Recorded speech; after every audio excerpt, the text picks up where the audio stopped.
Welcome to జీవీటీవీ news. అమ్మాయిలు ఆర్థికంగా తన కాలు మీద తాను నిలబడాలి. పెళ్లి కాని అమ్మాయిలు ముందు మీరు ఆర్థికంగా నిలదొక్కుని ఎవరి మీద ఆధారపడకుండా సెటిల్ అయిన తర్వాత పెళ్లి చేసుకోండి. కానీ ఒకటి మాత్రం పక్కా, ఇవాళ ముఖ్యంగా పెళ్లి చేసుకోబోయే అమ్మాయిలకి, నాకు కూడా 17 ఏళ్ల కూతురుంది కాబట్టి పెళ్లి చేసుకోబోయే అమ్మాయిలకి, పెళ్లి కావాల్సిన అమ్మాయిలకి, యువతకి, యువతులకి ముఖ్యంగా నేను చెప్పేది ఒకటే, మీ కాళ్ళ మీద మీరు నిలదొక్కుకోండి. ఆర్థికంగా మీరు ఇండిపెండెంట్ గా ఉంటే, ఫైనాన్షియల్ గా ఇండిపెండెంట్ గా ఉంటే తప్పకుండా సమాజంలో గుర్తింపు, గౌరవం అన్ని కూడా ఆటోమేటిక్ గా వస్తాయి. ఎంతసేపు మనం ఇంకెవరి మీద డిపెండెంట్ ఉండే పరిస్థితి ఉంటే, వేరే వాళ్ళ మీద ఆధారపడే పరిస్థితి ఉంటే, మరి దానివల్ల వచ్చే ఇబ్బందులు మీరు అడగొచ్చు, మీ ఇంట్లో అమ్మని అడగొచ్చు, లేదా పెద్దవాళ్ళని అడగొచ్చు, చెప్తారు.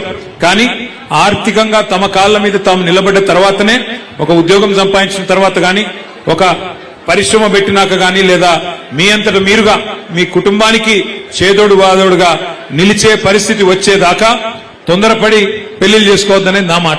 ఎందుకంటే నా సూచన కూడా, ఎందుకంటే వాస్తవానికి ఎన్ని చెప్పినా తొందరపడి పెళ్లిళ్ళు చేస్తూ ఉంటారు మన దేశంలో.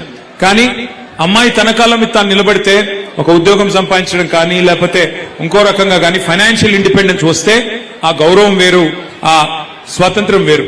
కాబట్టి తప్పకుండా ఈ మహిళా దినోత్సవం సందర్భంగా భవిష్యత్తులో మళ్లీ అధికారంలోకి మీ ఆశీర్వాదంతో వచ్చిన తర్వాత మరిన్ని కార్యక్రమాలు, భరోసా, సఖీ, షీ టీమ్స్, కేసీఆర్ కిట్లు, కళ్యాణ్ లక్ష్మి ఇట్లాంటి ఎన్నో కార్యక్రమాలు, వీహబ్ లాంటి కార్యక్రమాలు ఎన్నో చేసుకున్నాం. దీనికి రెట్టింపు తప్పకుండా భవిష్యత్తులో కూడా చేసుకుందాం.